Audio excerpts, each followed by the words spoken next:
ஆய் மக்களே, லாஸ்ட்டு போட்டிருந்த வீடியோவில் கடவரா மீன் கட்டிங் பார்த்துருந்தோம். இந்த மீனை எப்படி பேக் பண்ணி எங்கே அனுப்புகிறோன்றதை இந்த வீடியோவில் பார்க்கலாம் வாங்க. மீனை கட் பண்ணி தனித்தனியாக ஜிப்லாக் கவரில் போட்டுட்டாங்க.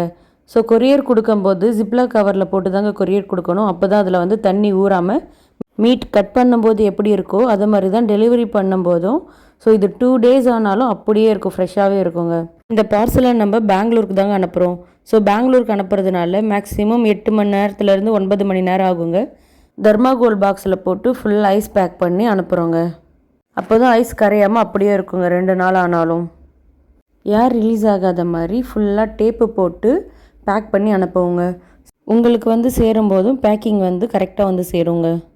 கல்பாக்கத்துலேருந்து பெங்களூருக்கு போகிற பஸ்ஸு ஒசூர் கிருஷ்ணகிரி வழி தாங்க போகுது. அங்கே இருக்கிறவங்களுக்கும் மீன் தேவைன்னா மேலே தெரிகிற நம்பருக்கு கால் பண்ணுங்கள். இந்த மீனை எங்கே போய் வாங்கணுன்றதை நெக்ஸ்ட் வீடியோவில் ஃபுல் டீட்டெயில் அப்லோட் பண்ணுறேங்க. ஸோ எத்தனை பேருக்கு கடவரா மீன் பிடிக்கும், எத்தனை பேர் கடவரா மீன் சாப்பிட்ருக்கீங்கன்னு கமெண்ட் பண்ணுங்கள்.